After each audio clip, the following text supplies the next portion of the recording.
चलो ठीक है, स्टार्ट करते हैं।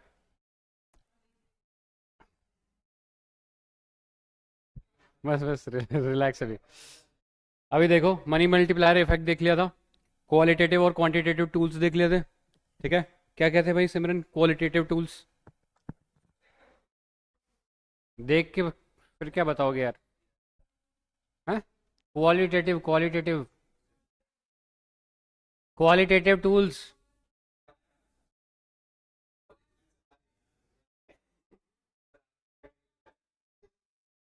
हाँ, और मनी मल्टीप्लाई इसके अंदर नहीं था, वो अलग टॉपिक था। मॉरल सुएजन देख के भी नहीं पढ़ पा रहे हो क्या? मॉरल सुएजन के नैतिक, कुछ उन्हें डायरेक्शंस देना कि ये काम करो ये काम मत करो। क्रेडिट राशनिंग के कुछ स्पेसिफिक एरियाज में क्रेडिट दो। इसके अलावा मार्जिन रिक्वायरमेंट्स, कि अच्छा कोई कोलेटरल रखा जाएगा तो उसके बदले कितने पैसे दिए जाएंगे, इसके लिए भी डायरेक्शन कौन देगा? आरबीआई। इसके अलावा आरबीआई के फंक्शन बताओ हर्षिता। हम्म।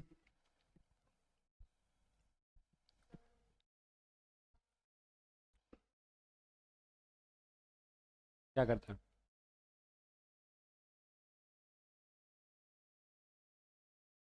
फंक्शंस क्या था? इश्यूज करेंसी, नोट छापने का काम करता है। कस्टोडियन ऑफ फॉरेन एक्सचेंज, बाहर से कोई डॉलर लाया तो डॉलर को बदल के कौन देगा? आरबीआई देगा। ठीक है। लेंडर ऑफ लास्ट रिजॉर्ट किसको? कमर्शियल बैंक्स को। Banker to government, monetary policy बनाएगा। ये फंक्शंस थे। तो समझ रहे हो? ये पढ़ के नहीं आ रहे हो?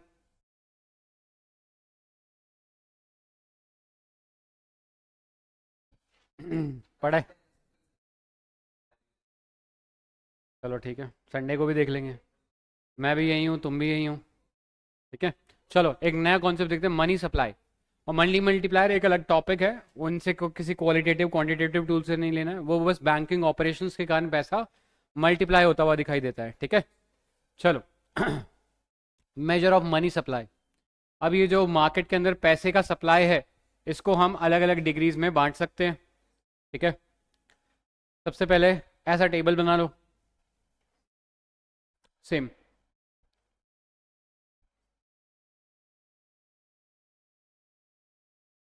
ये M1 है। फटाफट से मनी सप्लाई बना लो, फिर इसको समझाता हूँ मैं।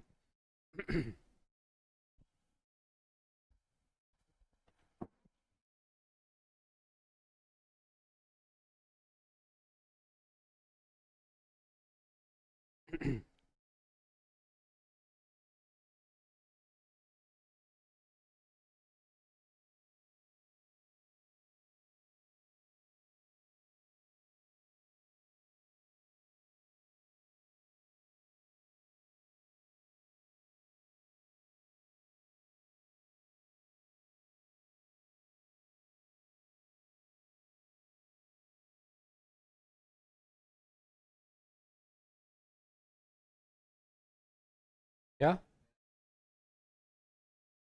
कि, किससे? हाँ ठीक है, उतना ही से। नहीं, वैसे ही करना है, वही अप्रोच होना चाहिए।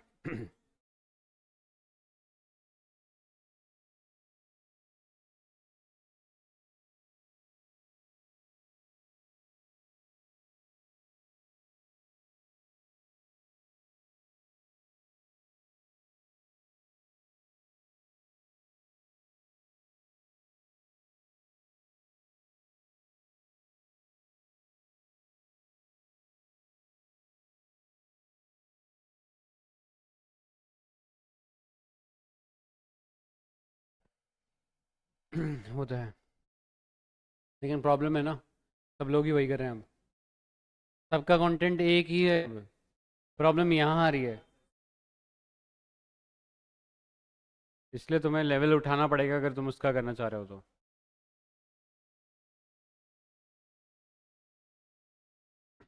अभी पहले ये वाला उठाओ। ठीक है।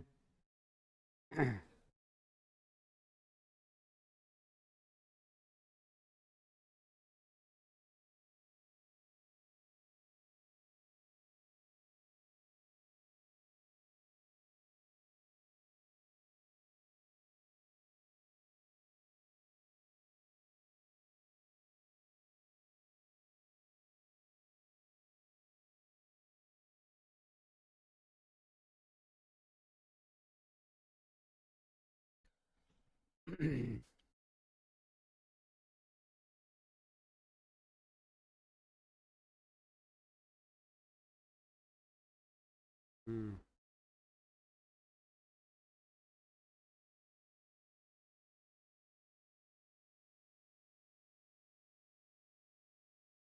हाँ M1 प्लस टाइम डिपॉजिट्स।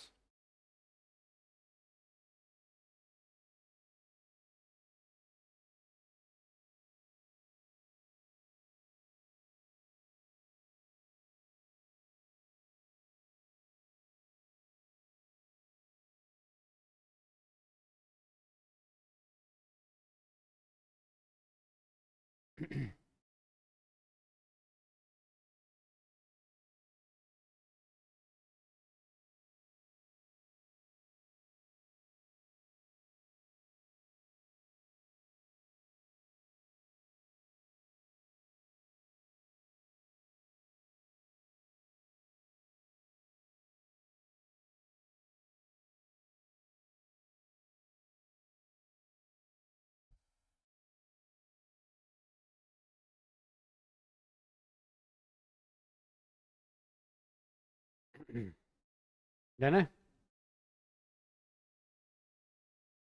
अरे तुम कर लो भाई। ठीक है, चलो। तो हाँ, एनबीएफसी का मतलब होता है non banking financial company. NBFC का मतलब नॉन बैंकिंग फाइनेंशियल कंपनी, मतलब ऐसी कंपनी जो लेन देन तो करती है पैसे का, लेकिन बैंक नहीं है। बैंक्स का काम क्या होता है? पैसा डिपॉजिट लेना, आगे लोन पे चढ़ाना। ये कंपनीज जो होती हैं, ये पैसा डिपॉजिट के तौर पे नहीं रखती है, ये पैसा किसी और तरीके से इस्तेमाल करती है। जैसे तुम कोई गाड़ी खरीदने गए तो तुम्हें गाड़ी लोन पर चाहिए, तुम गए टीवीएस के पास, मुथूट के पास, इन सब की क्या है, कंपनियां बनी हुई है लोन देने वाली। तो ये कंपनी क्या कर रही है? बैंकिंग जैसा काम कर रही है, लेकिन असल में बैंक है नहीं। ये एक फाइनेंशियल कंपनी है, डिपॉजिट नहीं लेती लेकिन पैसे का लेन देन करती है। क्लियर है? ऐसी कंपनी को क्या बोलेंगे? एनबीएफसी। जैसे मुथूट गोल्ड फाइनेंस, गोल्ड रखा तुमने, उसके बदले पैसे मिल गए, तुमने कोई डिपॉजिट नहीं किया यहाँ पे।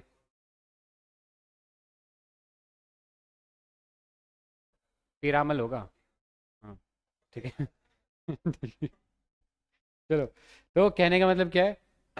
M1 वो करेंसी है जो सबसे मोस्ट लिक्विड है। मनी सप्लाई का एक छोटा हिस्सा है ये, लेकिन वो छोटा हिस्सा सबसे ज़्यादा लिक्विड है। जैसे तुम्हारी जेब में जो कैश पड़ा है वो सबसे लिक्विड है। तुम्हें कुछ भी खरीदना है, तुम कैश दो और खरीद लो, है ना? बहुत इजीली चेंज कर सकते हो, राइट?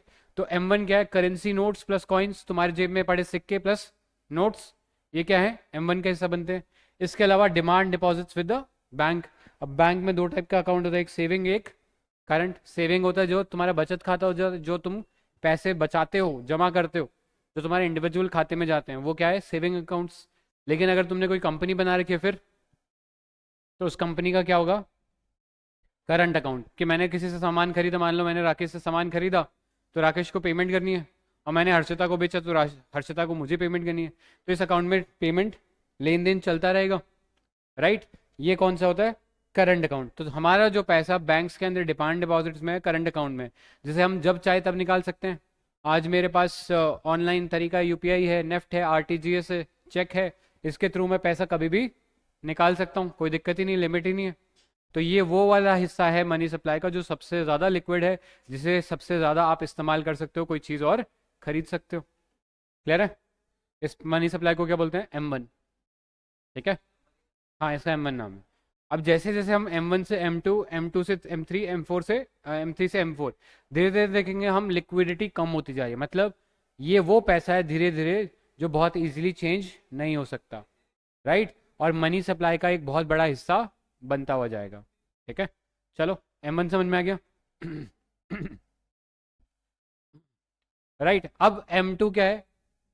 पोस्ट ऑफिस में सेविंग डिपॉजिट्स। हम पोस्ट ऑफिस के अंदर भी पैसे बचत खाता जमा करा सकते हैं,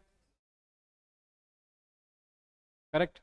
तो पोस्ट ऑफिस के अंदर जो सेविंग डिपॉजिट्स होता है, इसमें से पैसा तुरंत निकाला नहीं जा सकता। तुम्हें पहले बैंक जाना पड़ेगा, फिर दिखाना पड़ेगा, फिर पैसे मिलेंगे। यानी है तो तुम्हारा ही पैसा, तुम मांग सकते हो, लेकिन उतना लिक्विड नहीं है जितना कि बैंक में पड़ा हुआ पैसा है। बैंक में तो तुम्हारे पास आज यूपीआई या वॉलेट है, इस्तेमाल करो। लेकिन यहाँ पे उस पैसे को निकालने में थोड़ी सी प्रॉब्लम आती है। ठीक है, तो M1 में तुमने क्या जोड़ दिया, प्लस पोस्ट ऑफिस का सेविंग डिपॉजिट्स। क्लियर। उसके बाद M3 के अंदर आए, M3 कुछ नहीं है, M1 ये वाला हिस्सा जो सबसे लिक्विड था, plus time deposits up to 1 year. तुमने एफडी करवा रखी है, फिक्स डिपॉजिट तुमने करा रखा है, पैसा तुम्हारा ही है, तुम निकाल सकते हो लेकिन कुछ समय बाद। आ रही बात समझ में? यानी ये पैसा लिक्विड है क्या, मतलब उतना, हाँ, मतलब ओवरऑल बोल सकते हो लेस लिक्विड है एज कम्पेयर टू M1। तो यहाँ हम देख रहे हैं लिक्विडिटी कम हो गई है। ठीक है। M4 क्या है, M3 plus time deposits with banks and deposits in NBFC, मतलब टोटल पैसा बैंकों के अंदर भी, पोस्ट ऑफिस के अंदर भी जो भी तुम्हारा टाइम डिपॉजिट्स है, सबको तुम जोड़ दोगे तो तुम्हें क्या मिल जाएगा, M4। ठीक है, क्लियर है। M3 प्लस, हाँ, हम्म, नहीं नहीं M2 नहीं जोड़ रहे, M2 कहीं नहीं जोड़ा है, M1 प्लस टाइम डिपॉजिट्स। ठीक है, जैसे जैसे हम M1 से M2 की तरफ जा रहे हैं, M2 से M3 की तरफ जा रहे हैं, M4 तक जा रहे हैं। हाँ हाँ हाँ हाँ, करेक्ट। ठीक है, तो सबसे कॉम्प्रिहेंसिव कौन सा है, M4, पूरी मनी सप्लाई को कवर कर रहा है। लेकिन जनरली हम ब्रॉड मनी जब बोलते हैं तो ब्रॉड मनी जो शब्द इस्तेमाल करते हैं वो M3 के लिए इस्तेमाल करते हैं ट्रेडिशनली। M3 के लिए हम वर्ड क्या इस्तेमाल करते हैं, ब्रॉड मनी। ठीक है, और नैरो मनी किसके लिए इस्तेमाल करते हैं, M1 के लिए। नहीं नहीं, नैरो का मतलब छोटा हिस्सा। ठीक है, और ये सबसे लिक्विड लिक्विड भी है, मोस्ट लिक्विड। ठीक है, ये लिख लो, M1 most liquid, M1 most liquid and M1 is narrow money. सबसे नैरो मनी कौन सा है, M1। नेक्स्ट ब्रॉड मनी कौन सा है, M3। ठीक है, M3 is equal to broad money.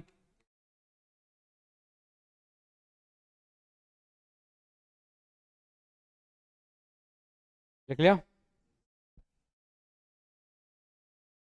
एक और लिख लो, M0। हाँ, M3 लेस लिक्विड, वैसे सबसे लेस लिक्विड कौन सा है, M4। ठीक है, क्या, हाँ लीस्ट लिक्विड, M4 क्या है, सबसे लेस लिक्विड है। ठीक है, चलो लिखो M0, M0, M0 का मतलब M0। ठीक है, M0 मतलब रिजर्व मनी, ब्रैकेट में लिख लो रिजर्व मनी। देखो, या high powered money, high powered money, हाँ हाँ, हाई पावर्ड मनी या फिर रिजर्व मनी, दोनों नाम किसके हैं, M0 के। लिखो, M0 is the total of money supply, is the total of money supply that RBI generates in an economy, that RBI generates in an economy। आगे लिखो, M0 का फॉर्मूला लिखो, M0 is equal to currency in circulation, M0 is equal to currency in circulation plus bankers deposit, plus bankers deposit with RBI, plus bankers deposit with RBI। ठीक है, M1 से कैसे different है ये, सोचो।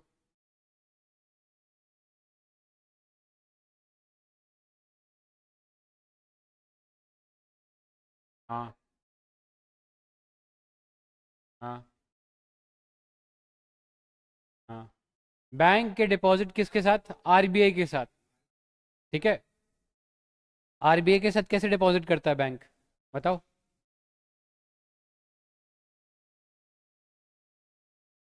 ठीक है, रिवर्स रेपो में भी ले लेता है, ठीक है। और या फिर गवर्नमेंट सिक्योरिटीज़ जो हैं वो बेची हैं, तो उसके बदले क्या मिलेगा, आरबीआई को पैसा मिलेगा, राइट। एक सीआरआर भी था, हाँ, ठीक है। सीआरआर भी है, याद है किसके पास रखना पड़ता है सीआरआर का पैसा?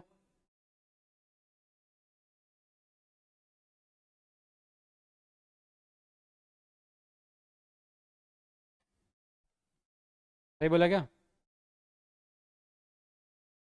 नहीं, कमर्शियल बैंक तो करते हैं लेकिन रखते किसके साथ हैं?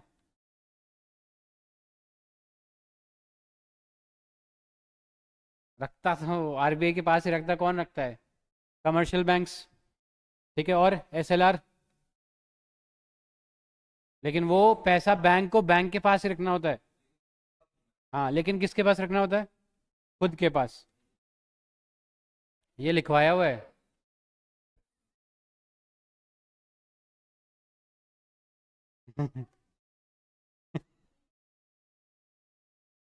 ठीक है, हाँ, याद रहेगा अब।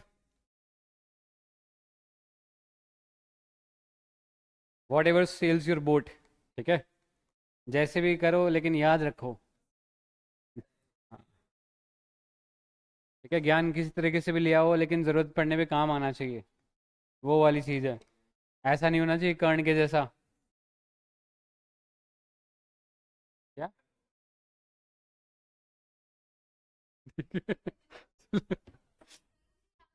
हाँ तो ठीक है, मैंने कब मना किया, मैंने बोला बढ़िया।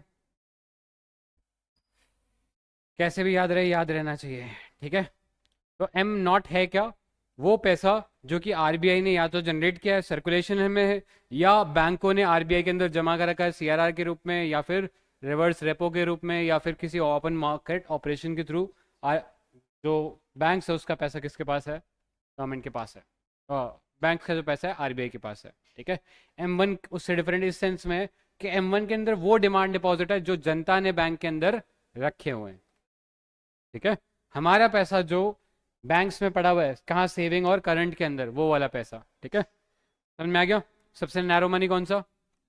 M1। सबसे लिक्विड मनी कौन सा? हाँ, M1। सबसे ब्रॉड मनी कौन सा? M3, बता देना इसके लिए टाइटल। और सबसे लीस्ट लिक्विड कौन सा? M4, ठीक है। बस इतना ही मुद्दा है, इसके साथ खत्म।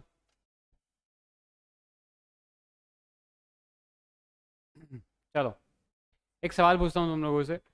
अगर मान लो हमारे यहाँ डिजिटल करेंसी बढ़ जाती है, digital in the sense crypto currency बढ़ जाती है, क्रिप्टो करेंसी की एक खास बात क्या होती है, इसमें कोई बैंक की ज़रूरत नहीं है। मतलब मेरा खाता है और राकेश का खाता है, सीधा पैसा ट्रांसफर है, बीच में किसी बैंक की रिक्वायरमेंट नहीं होती। इसे बोलते हैं क्रिप्टो करेंसी। इस कॉन्सेप्ट पे वर्क करती है। हाँ, चल रहा है, तभी बता रहा हूँ, ठीक है। अब मान लो एक ऐसा सिस्टम आ जाता है, मैं और राकेश और बाकी जनता इस क्रिप्टो करेंसी में व्यापार करने लगती है, लेन देन हमारा क्रिप्टो करेंसी में हो रहा है, कोई पैसे बैंक में जमा ही नहीं करा रहा है। तो इससे क्या गलत प्रभाव पड़ेगा या क्या अच्छा प्रभाव पड़ेगा इकोनॉमी में, ये सोचो और बताओ। पहले सोचो, भागा दौड़ी नहीं। नहीं नहीं, आराम से सांस लो, लंबी वाली, हाँ, पानी पियो, सोचो। मुझे फायदे भी बताओ और मुझे नुकसान भी बताओ। हाँ बताओ।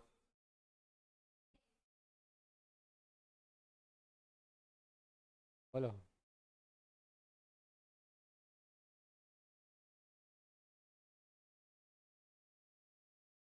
इन लोन ऐसे तो कर सकता हूँ, राकेश को मुझसे पैसे चाहिए, राकेश मुझसे आके मांगे, पैसे दे दो।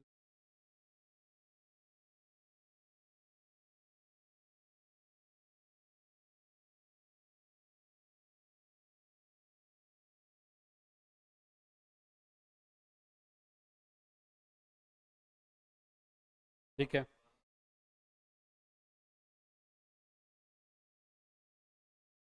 ठीक है।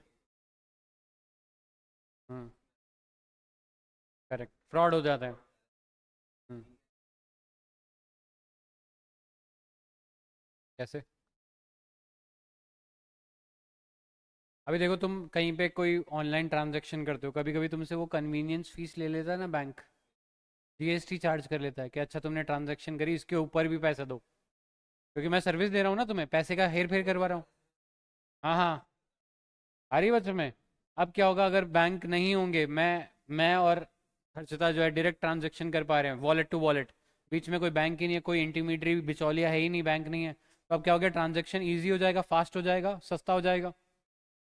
राइट, अभी क्या होता है, करेंसी को चेंज करना पड़ता है। अगर मान लो हर्षिता यूएस के अंदर बैठी हुई है, तो मैं मेरी करेंसी को डॉलर में कन्वर्ट करूँ, फिर हर्षिता को पेमेंट होगा। लेकिन ये क्रिप्टो करेंसी ये नीड भी हटा देंगे, हमें किसी करेंसी की ज़रूरत पड़ेगी नहीं, और दूसरी करेंसी की एक ही करेंसी में ट्रांजेक्शन होगा। तो ट्रांजेक्शन करना आसान हो जाएगा, सस्ता हो जाएगा। लेकिन नुकसान इसका क्या है, अगर पैसा बैंक में जाता था तो बैंक उसको घुमा के आगे भेजता था, मनी मल्टीप्लायर होता था। अब मनी मल्टीप्लायर नहीं होगा, यानी 100 रुपया 100 रुपये रहेगा मार्केट में, 100 का 500, 100 का 1000, नहीं हो पाएगा। इकोनॉमी में मना मनी क्रिएट नहीं हो पाएगा, मनी मल्टीप्लाई। ये तो नुकसान है क्या। इसका ऑल्टरनेट यही है, पहले आने तो अभी तो आ ही नहीं पा रहा है। ठीक है, जिस दिन आएगा तब पता लगेगा। क्या। हाँ सोचना, तब सोचना। तो अभी ये डिजिटलाइजेशन का जो मुद्दा है कि ऑनलाइन बैंकों को कनेक्ट करें।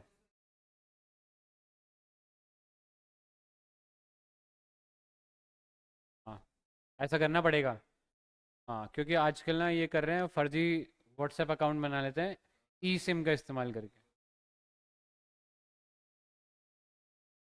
हाँ, तो यही करना पड़ेगा। तो समझ में आ गया। चलो, अभी नया चैप्टर देखते हैं, गवर्नमेंट बजट,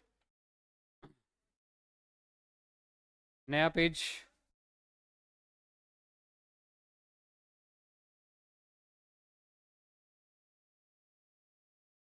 क्या।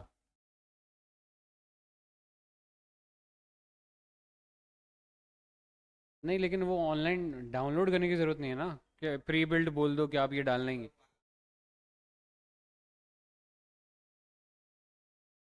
नहीं आएगा, वापस हो गया, वापस हो गया। न्यूज़पेपर डेली पढ़ा कर हो गया। नहीं तो बीच में ऐसे कड़ियाँ मिस हो जाएंगी। पहले आने वाला था, फिर वो बाद में जब लोगों ने उसके खिलाफ प्रोटेस्ट किया तो मना करना पड़ा उन्हें।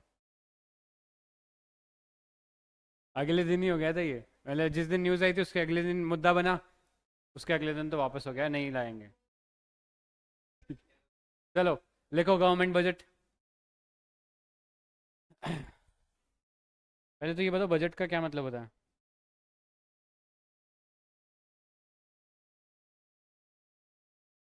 करेक्ट, कितनी इनकम है कितना एक्सपेंडिचर, उसका ब्यौरा को ही क्या बोलते हैं, बजट। ये बजट शब्द जो है फ्रेंच शब्द है। क्या। हाँ, एनुअल फाइनेंशियल स्टेटमेंट। तो यही बोलते थे बजट, चमड़े का वो एक डॉक्यूमेंट, हाँ थैला होता था, उसमें ये बजट लाया जाता था। ठीक है, तो वहाँ से दुनिया भर ने ये बजट वर्ड अपना लिया। ठीक है, लेकिन संविधान में कहीं पे भी बजट वर्ड ही नहीं है, पूरे संविधान के अंदर बजट वर्ड ही नहीं है। क्या वर्ड है उसके लिए, लिखो। Article 112 of the Indian constitution, article 112 of the Indian constitution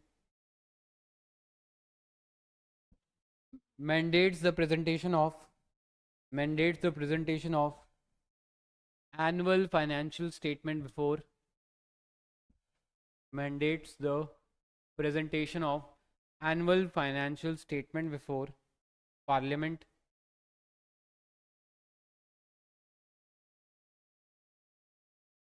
before parliament, comma, covering estimated receipts,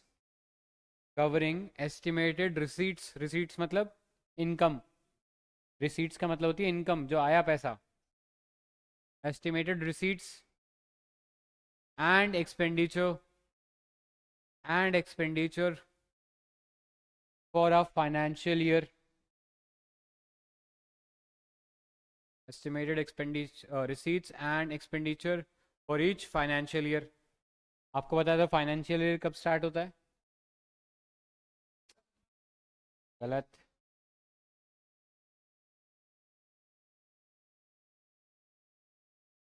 financial year कब से स्टार्ट होता है भाई,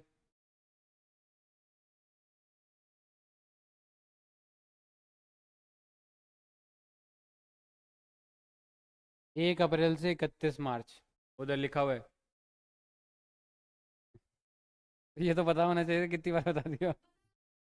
तो अरे अप्रैल कितना, 31 अप्रैल क्या। हाँ तो अब तो भैया पता होना चाहिए, 1 अप्रैल। वहाँ लिखो, उसके आगे लिखो 1 अप्रैल टू 31 मार्च।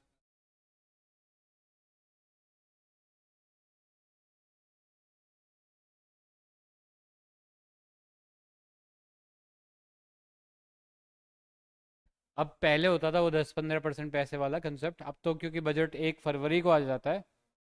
एक ही लाइन ये भी लिख लो, the budget is presented on 1 of February. The budget is presented on 1 of February. Presented on 1 of February. 1 फरवरी की तारीख को, फरवरी की 1 तारीख को क्या आ जाता है, बजट आ जाता है।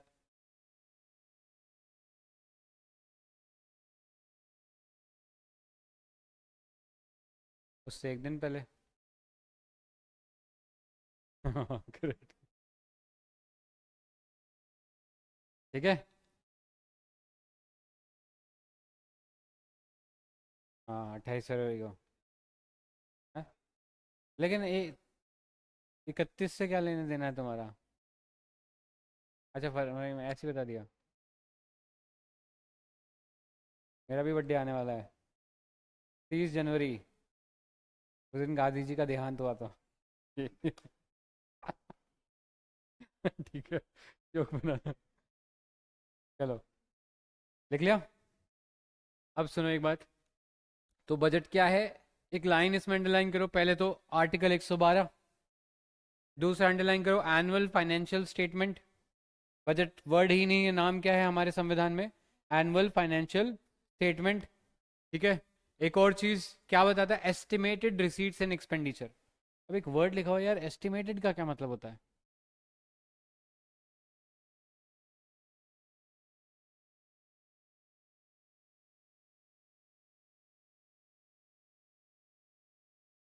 हम्म। तो एस्टिमेटेड तो रिसीट्स भी है, इनकम का भी अंदाजा ही है। एस्टिमेटेड क्यों लिखा है इसमें।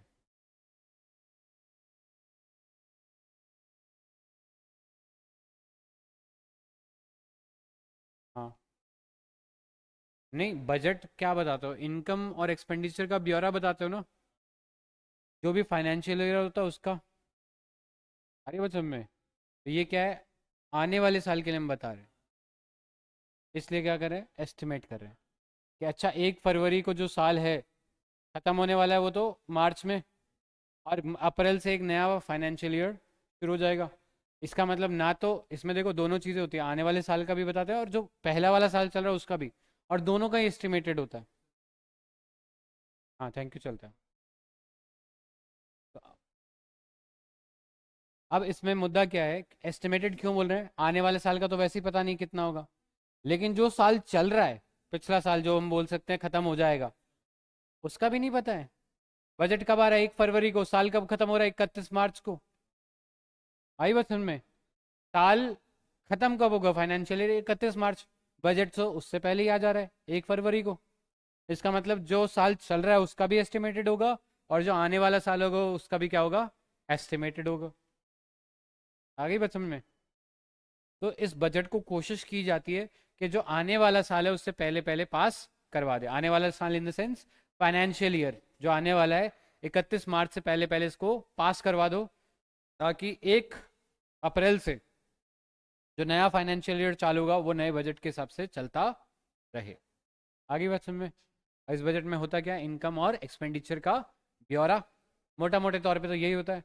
इसके साथ स्कीम्स भी होती है, इसके साथ कुछ डॉक्यूमेंट्स भी होते हैं, वो सब देखते हैं। ठीक है, चलो।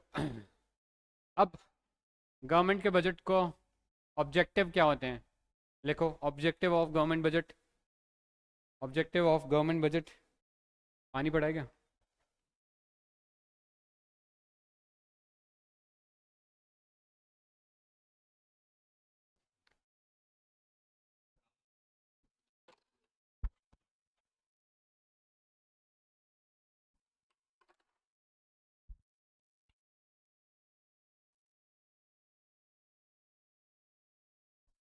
Government objective of government budget. Objective क्या होता है भाई? ठीक है, करेक्ट। उद्देश्य। देखो, सबसे पहले reallocation of resources. Reallocation of resources. हमारी गवर्नमेंट कैसी है? वेलफेयर गवर्नमेंट है, सोशलिज्म है हमारे यहाँ, कि अगर किसी के पास ज़्यादा संपत्ति है तो उसे रीडिस्ट्रीब्यूट करना है। हाँ, ठीक है। डीपीएसपीज में है हमारे ये आर्टिकल्स 39। लिखो, रीएलोकेशन ऑफ रिसोर्सेज।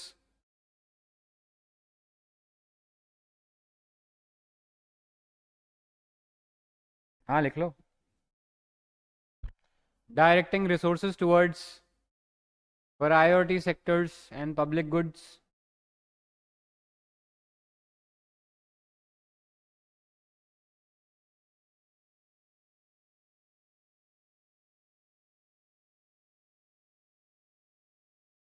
हम्म,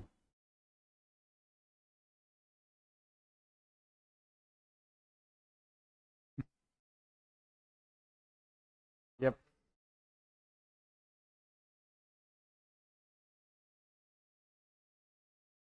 ठीक है। Relocation resources. अभी थोड़ी देर में पब्लिक गुड्स के बारे में बताऊंगा। मतलब हमें जो रिसोर्सेज हैं हमारे पास, उन्हें प्रायोरिटी एरियाज की तरफ डिस्ट्रीब्यूट करना चाहिए। Priority area in the sense गरीब लोग, कि अगर उनके पास अनाज नहीं है तो उनके पास अनाज पहुंचाओ कैसे? पीडीएस, थोड़ा और, पब्लिक डिस्ट्रीब्यूशन सिस्टम। ठीक है, उसी पीडीएस से ही राशन पहुंचेगा उनके पास, राइट। और पब्लिक गुड्स, ऐसे गुड्स जो आम जनता के बेनिफिट के लिए हों। ठीक है, पब्लिक गुड्स जो आम जनता के बेनिफिट के लिए हों, जैसे रोड। नहीं, मेडिसिन नहीं है। हाँ, अगर फ्री में दे रहा हूँ तो मेडिसिन भी, राइट। हॉस्पिटल, सरकारी हॉस्पिटल है तो सबके लिए। स्कूल भी अगर सरकारी स्कूल है सबके लिए। ठीक है, अब कोई तुमने नीरजा मोदी खोल दिया प्राइवेट, वो सबके लिए है क्या? नहीं। जिसके पास जेब में रोकड़ा है वही जाओ। वो पब्लिक गुड नहीं है, वो क्या है? एक प्राइवेट गुड है। अरे बस हमें ऐसे गुड्स जिनके ऊपर सबका एक्सेस हो, जिससे कोई कंपटीशन क्रिएट ना हो, जिससे एक का फायदा एक का नुकसान, ऐसा ना हो, सबका कल्याण हो, यही गुड्स क्या होते हैं? Public goods. ठीक है, अभी फिर से लिखवाऊंगा पब्लिक गुड्स, अभी के लिए इतना याद रखो। Next, reducing inequality. हम्म, ये भी आर्टिकल 39 में लिखा हुआ है।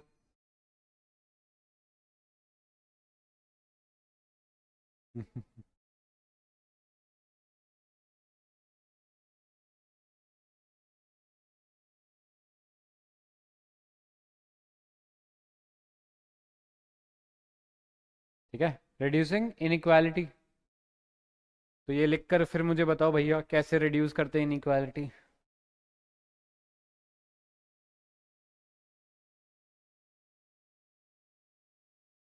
गवर्नमेंट बजट में आया था क्या वो?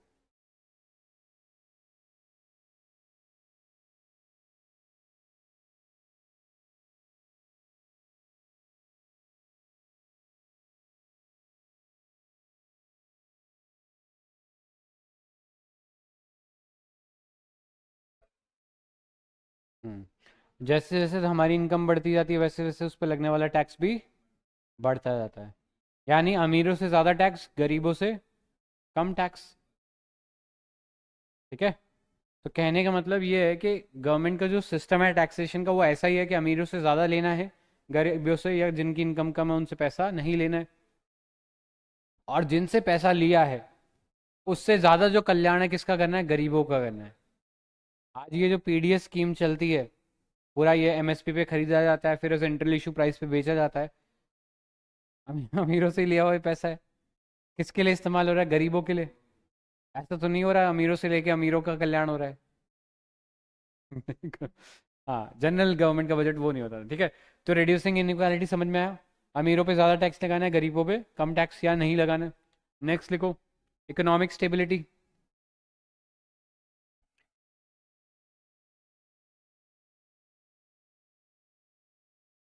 अगर मुझे दिख रहा है इकोनॉमी के अंदर लोग पैसा नहीं खर्च कर रहे, लोगों के पास पैसा खर्च करने की क्षमता नहीं है, किसी कारण नहीं है, मान लो कुछ भी कारण हो सकता है, एक्स वाई जेड, बट है कि तुम तीनों के हाथ में पैसा नहीं है, मैं सरकार हूँ, तो ऐसी स्थिति में मुझे सामने से खर्चा करना पड़ेगा। कि अच्छा चलो इस कमरे के अंदर डेकोरेशन करते हैं, फिर उसमें तुम तीनों लोग लगोगे, तुम लोगों को क्या मिलेगा, एम्प्लॉयमेंट मिलेगा। हाँ तुम्हें एम्प्लॉयमेंट मिलेगा, तुम्हारे हाथ में पैसा जाएगा, फिर तुम उस पैसे का खर्च करोगे, बर्गर पिज़्ज़ा कुछ खाओगे, और तुम भी किसी ना किसी को पैसे दे रहे होगे। तुम क्या करोगे, डिमांड क्रिएट कर रहे होगे। जब तुम डिमांड क्रिएट करोगे तो उससे क्या होगा, एम्प्लॉयमेंट बढ़ेगा, जीडीपी बढ़ेगी, इकोनॉमिक स्टेबिलिटी आएगी।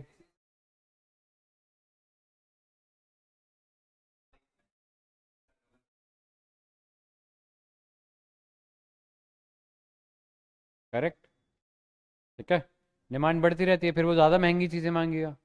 जब कम था तो 1 रुपए की टॉफ़ी में भी खुश था, लेकिन जैसे जैसे कमाएगा वो मांगने लगेगा और चीज़ें। हाँ 1 रुपए की 16।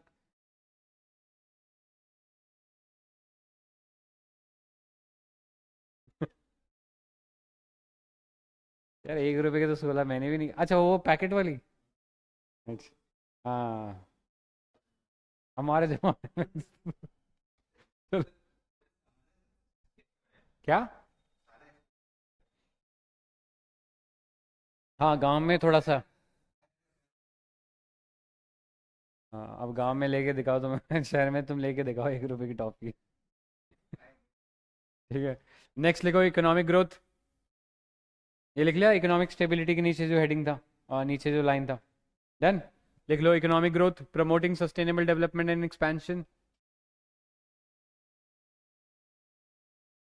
इकोनॉमी को स्थिर भी रखता है, साथ में ग्रोथ भी इंश्योर करता है। सस्टेनेबल मतलब, हाँ मतलब ऐसा नहीं कि इस बार 10-20% पे ग्रोथ हो रही है, अगले साल 1% पे ही ग्रोथ हो रही है। हमेशा लगातार एक जैसी ग्रोथ होनी चाहिए। ठीक है, ये चीज़ तुम्हें पढ़ाई में भी ऐसी करनी है, तुम्हारी स्टडीज़ भी सस्टेनेबल होनी चाहिए। ऐसा नहीं एक दिन में 10 घंटे पढ़ लिया और अगले दिन आधा घंटा बैठ पढ़ के उठ गए, वो इंसान नहीं सक्सेस करेगा। कंसिस्टेंसी होनी चाहिए। ठीक है। हाँ कभी कभी चल जाए, महीने में एक आध बार होता चलता है। महीने में तुम्हें एक दिन छुट्टी भी ले सकते हो, कोई दिक्कत नहीं है। माइंड को भी फ्रेश करना होता है।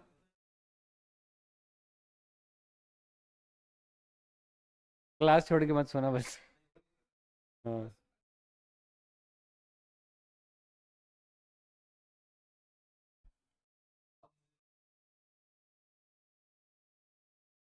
हाँ तो इसलिए इकट्ठा हो जाते हैं ना, सस्टेनेबल सो फिर तुम सस्टेनेबल नहीं सो रहे हो।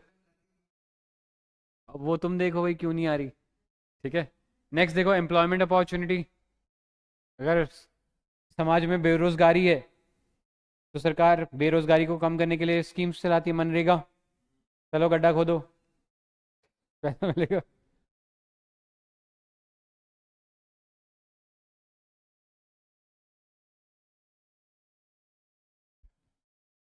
अभी हार्ड वर्क की आदत पड़ी है, आई बात सुन में। शहर वालों को बोल दो ये काम करने के लिए।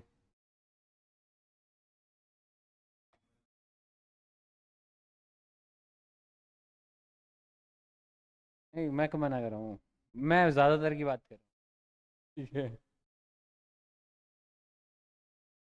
तो मैं मना कर रहा हूँ, मैं तो कह ही रहा हूँ तुम कर सकते हो। हाँ तुम तो अच्छे बच्चे हो। और क्या। देखो next, public enterprise management. Public enterprise management. Public enterprise मतलब सरकारी कंपनियां किसके अंडर होती है, गवर्नमेंट के अंडर। एमएनसी नहीं यार, सरकारी कंपनी एमएनसी हो सकती है, ऐसी कोई बात नहीं है, एमएनसी हो सकती है, बट गवर्नमेंट कंपनी मतलब जिसकी ओनरशिप सरकार के पास हो। अब तुम लोग उदाहरण दो किसी ऐसी कंपनी का। और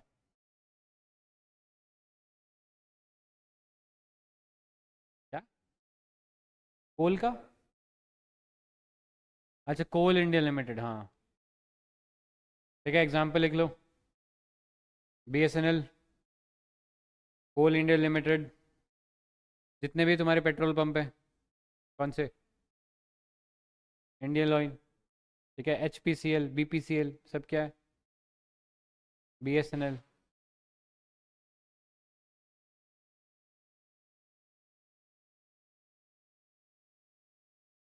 ठीक है, HAL, HAL, Hindustan aeronautics limited, Tejas, ठीक है।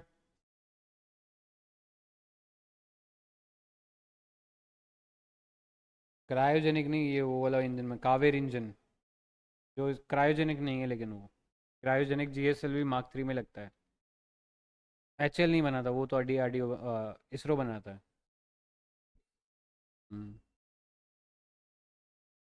कोल इंडिया लिमिटेड, ठीक है। क्लियर है यहाँ तक?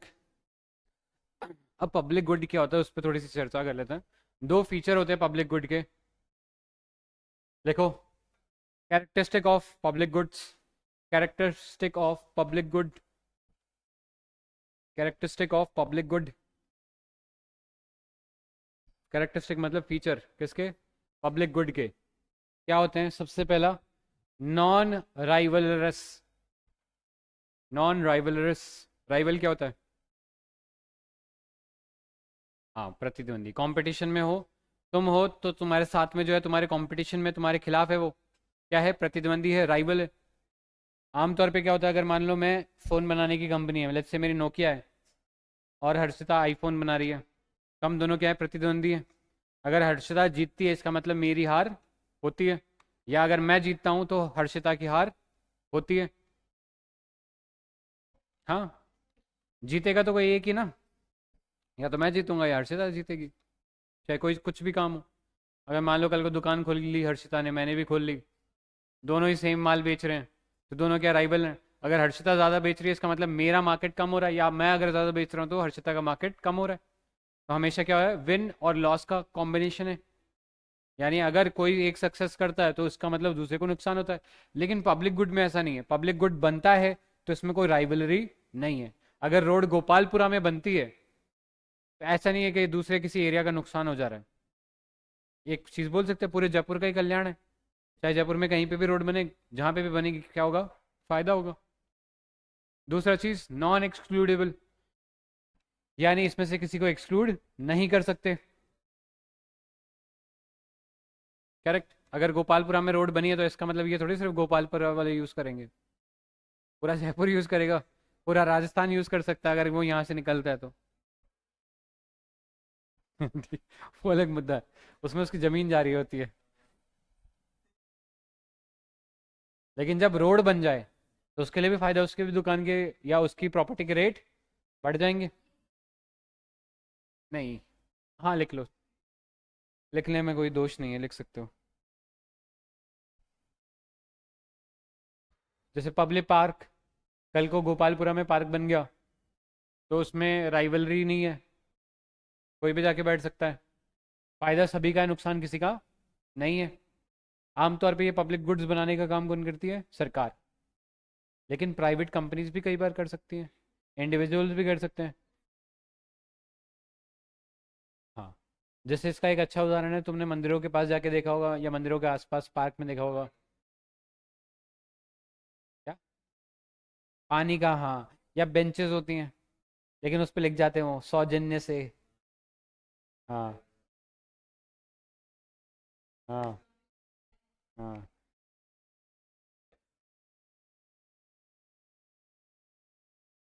हाँ, हाँ, हाँ,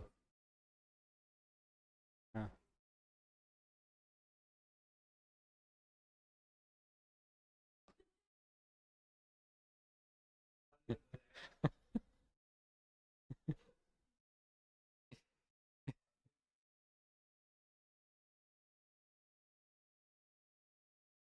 तुम्हें मिठाई भी लेना, उसमें कुछ रहो।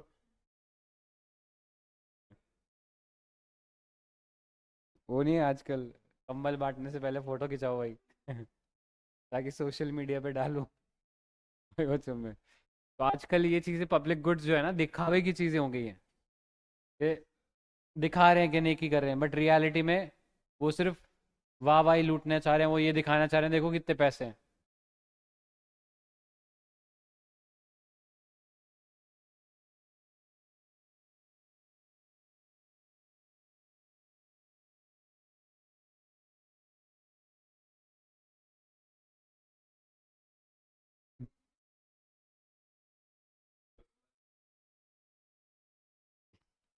चलो बढ़िया है। समझ में आ गया पब्लिक गुड्स। ठीक है, अब आते हैं मेजर मुद्दे पे, जो मेन टॉपिक है। फ्लो चार्ट बनाओ। दो टाइप का budget, revenue budget, capital budget.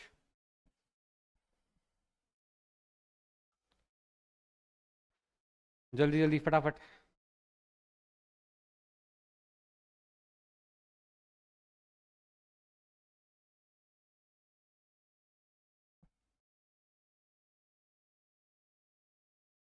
Fine, fees, fine is fees या पेनल्टी लिख लेना वहाँ।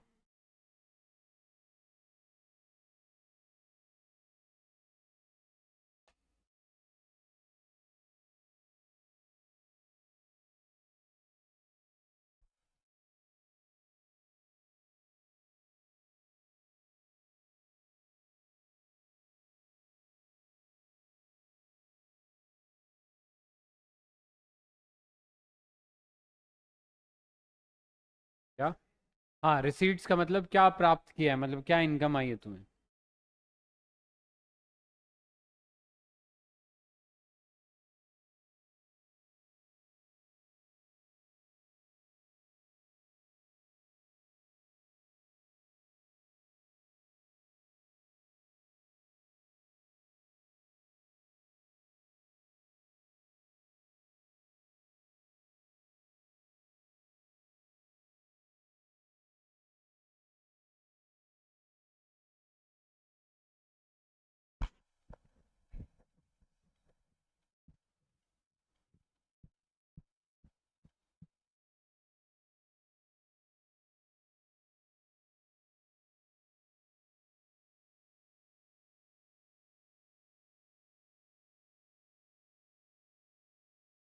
लिख लिया।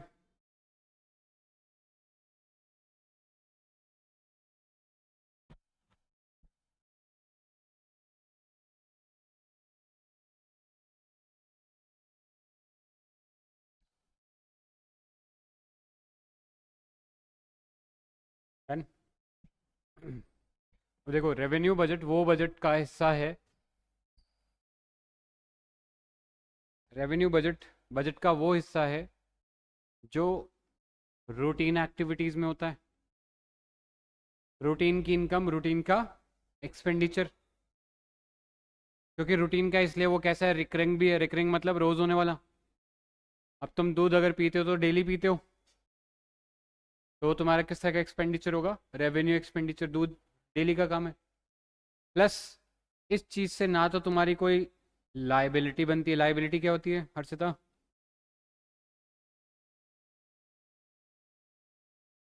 देनदारी नहीं है, कोई बोझ नहीं है, कोई जिम्मेदारी नहीं है। ना तो तुम्हारी कोई लाइबिलिटी बनती है, ना इससे कोई तुम्हारा एसेट बनता है। ना कोई ऐसी चीज़ बनेगी जो तुम्हें फ्यूचर में कोई वैल्यू क्रिएट करके दे। अगर ये चार फीचर हैं, रूटीन का काम है, बार बार होता है, लाइबिलिटी नहीं बन रही, और कोई एसेट नहीं बन रहा, तो ये सब रेवेन्यू बजट का हिस्सा होते हैं। या अगर पैसा आया है तो वो रेवेन्यू रिसीट होगा, पैसा गया तो वो रेवेन्यू एक्सपेंडिचर होगा। रिसीट्स का एक एग्जांपल टैक्स रेवेन्यू हर साल आता है, फिक्स है कि अच्छा साल पूरा होने पे इनकम टैक्स भरना पड़ेगा। हर महीने के एंड में तुम्हें जीएसटी भरना पड़ेगा। अगर तुम कोई दुकान के मालिक हो तो तुम्हें हर महीने क्या भरना पड़ेगा, जीएसटी। ये रूटीन की एक्टिविटी है। ठीक है, अगर तुम टैक्स भरते हो तो टैक्स भरने से सरकार की कोई जिम्मेदारी बनती है तुम्हारे प्रति कि तुम्हें टैक्स का पैसा वापस रिटर्न दे। टैक्स का पैसा तो एक तरफा होता है, वो तो सरकार का अधिकार है। तुम ये नहीं बोल सकते कि टैक्स का पैसा मुझे वापस रिटर्न करो। हमारी बच में, मैंने अगर टैक्स भरा सरकार को, तो इससे सरकार के ऊपर कोई देनदारी, कोई लाइबिलिटी नहीं बनती है। ठीक है, अगर सरकार कोई खर्चा कर रही है, उससे कोई एसेट भी नहीं बन रहा है। अगर मैंने खर्चा किया और ये चीज़ खरीद ली तो ये क्या है, एक एसेट बन गया। लेकिन ऐसा खर्चा जिससे कोई एसेट ना बने, जैसे सैलरी। अगर मैं सरकार हूँ, मेरे नीचे तुम तीनों काम कर रहे हो, तो तुम तीनों की सैलरीज क्या है, रेवेन्यू एक्सपेंडिचर है। कोई एसेट बना? नहीं बना। तुम मान लो, हाँ, तुम बूढ़े हो गए, तुम्हारी पेंशन चालू करनी है मुझे अब, इससे मेरे कोई एसेट बन रहा है? नहीं। तुम मान लो कि चलो ठीक है, तुमने कोई है बाहर भूखा है, राइट, तो उसको क्या चाहिए, खाना चाहिए। खाने के लिए मैं क्या दे रहा हूँ, पीडीएस की सब्सिडी दे रहा हूँ, 3 रुपये, 2 रुपये, 1 रुपये पे अनाज मिल रहा है उसे। क्या इससे कोई एसेट बन रहा है? नहीं बन रहा ना। कल को कोई मान लो गरीब परिवार है, उसको मैं मुफ्त में सिलेंडर दे रहा हूँ, एसेट बन रहा है? नहीं, वो तो एक तरफा दे दिया गया, उससे मेरे लिए क्या वैल्यू क्रिएट हुई? राइट? आ रही है बात समझ में? ऐसा खर्चा जिससे ना तो कोई एसेट बने, कोई लाइबिलिटी ना तो बने ना घटे, कोई एसेट बने या घटे ऐसा भी कुछ नहीं हो रहा। ये जो एक्टिविटी है रूटीन की है, रिकरिंग है, बार बार होती रहती है, ये सब किसके अंडर आता है? Revenue budget.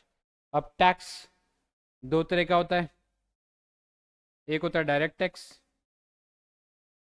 क्या फर्क होता है भाई दोनों में?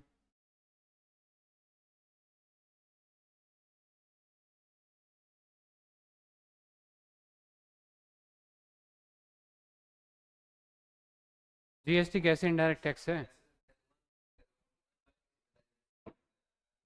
करेक्ट। जब जिम्मेदारी और जो बोल सकते हैं बर्डन है टैक्स का, दोनों एक इंसान पे लगे तो वो टैक्स कैसा? डायरेक्ट। जब भरने की जिम्मेदारी किसी और की लेकिन बर्डन किसी और का, मान लो हर्षिता शॉपकीपर है, मैं उससे सामान ले रहा हूँ, तो टैक्स तो मुझ पे लग रहा है, लेकिन भरेगा कौन उस टैक्स को? हर्षिता। ये क्या है? Indirect tax. Example GST. Right? और क्योंकि ये टैक्स देने से सरकार पर हमारी कोई जो देनदारी है वो नहीं बनती है, यानी ये किस तरह की रिसीप्ट है? रेवेन्यू रिसीट है। ठीक है? वहीं अगर सरकार खर्चा करे तो सैलरीज में, पेंशन्स में, ये किस तरह का खर्चा है? Revenue expenditure. हाँ। ठीक है? चलो, नॉन टैक्स भी रेवेन्यू आता है, मतलब टैक्स के अलावा भी सरकार की इनकम होती है। जैसे चालान काट दिया, ये पैसा किसके पास जाएगा? गवर्नमेंट के पास। तुम एग्जामिनेशन का फॉर्म भरते हो, तुम कोई बर्थ सर्टिफिकेट, कोई डेथ सर्टिफिकेट, कोई मैरिज सर्टिफिकेट या कोई फलान ढिमकान सर्टिफिकेट, मान लो पासपोर्ट बनवाते हो, तो सरकार को पैसे देते हो, उसके लिए फीस देते हो, लाइसेंस के लिए, आधार कार्ड के लिए, ड्राइविंग लाइसेंस के लिए, पेन कार्ड के लिए, तो वो सब क्या है? फीस है। वो भी गवर्नमेंट की क्या है? इनकम है। सरकार के पास सरकारी कंपनियां अभी थोड़ी देर पहले बताई थी, ऑयल इंडिया लिमिटेड। हाँ, अगर सरकार उससे पैसा कमाती है, मतलब उस कंपनी ने, बीएसएनएल ने मान लो पैसा कमाया, मुनाफा हो गया, तो प्रॉफिट किसको जाएगा? मालिक को। मालिक कौन है उनका? गवर्नमेंट। कई बार क्या होती है, मालिक अकेली गवर्नमेंट नहीं होती। जैसे एलआईसी है, याद है डिसइन्वेस्टमेंट? एलआईसी है, डिसइन्वेस्टमेंट कर दिया, अब एलआईसी शेयर मार्केट पे लिस्टेड है, अब जो प्रॉफिट होगा वो हर शेयर होल्डर में बटेगा, जितने भी मालिक है सब में बटेगा। मान लो मेरी कोई कंपनी है, उसमें तुम लोगों ने भी हिस्सेदारी लग ली, तो अगर अब मुझे प्रॉफिट मिलेगा तो पूरा प्रॉफिट तो मेरा नहीं है, तुम भी हिस्सेदार हो इस कंपनी में, तो तुम्हें भी क्या मिलेगा? जितना तुम्हारी ओनरशिप होगी उसके हिसाब से प्रॉफिट में हिस्सा मिलेगा। इसको क्या बोलते हैं? डिविडेंड। याद रहेगा? जैसे एलआईसी ने मान लो 100 करोड़ रुपया कमाया, ठीक है, 100 करोड़ रुपया कमाया, उसमें 10 शेयर होल्डर थे, तो 10 को 100 करोड़ रुपए बढ़ जाएंगे, यानी 10-10 करोड़ सब में बढ़ जाएंगे। ये क्या होगा? उस कंपनी का डिविडेंड होगा। आया समझ में? प्रॉफिट तो क्या है? पूरा का पूरा सरकार का हिस्सा है, लेकिन उसके अलावा अगर ओनरशिप है और लोगों की भी, उनमें जब ये हिस्सा बटेगा तो ये क्या कहलाएगा? डिविडेंड। आया समझ में? क्लियर? इंटरेस्ट ऑन लोन, अगर मान लो मैंने किसी को लोन दिया, ठीक है, लोन दिया, सुनो सुनो सुनो सुनो, अगर मैंने लोन दिया, हर्षिता को लोन दिया, तो ये लोन जो मैंने दिया मेरे लिए क्या है? एसेट है, क्योंकि हर्षिता को जब मैं ये दूंगा तो हर्षिता लोन तो चुकाएगी, प्लस उसके ऊपर इंटरेस्ट भी चुकाएगी, तो मेरे लिए लोन देना क्या है? एसेट है, वो आएगा कैपिटल अकाउंट में, कैपिटल बजट में आएगा। ठीक है? लेकिन अगर हर्षिता उस लोन के ऊपर मुझे इंटरेस्ट दे, हर्षिता मुझे लोन के ऊपर इंटरेस्ट दे, तो इससे हर्षिता की कोई देनदारी चूक रही है? हाँ। हाँ। नहीं। ठीक है? क्या मेरा एसेट खत्म हो जा रहा है तुम्हारा इंटरेस्ट देने से? नहीं। तुम्हारा वो इंटरेस्ट वो खत्म कब होगा? जब तुम पूरा लोन चुकाओगी तब खत्म होगा, प्रिंसिपल दोगी तब खत्म होगा। ऐसे में इंटरेस्ट ऑन लोन भी क्या आएगा? नॉन रेवेन्यू रिसीट का हिस्सा आएगा। क्लियर है? यहाँ तक क्लियर? आज के लिए यहीं एंड करते हैं, बाकी कल देखेंगे। ठीक है?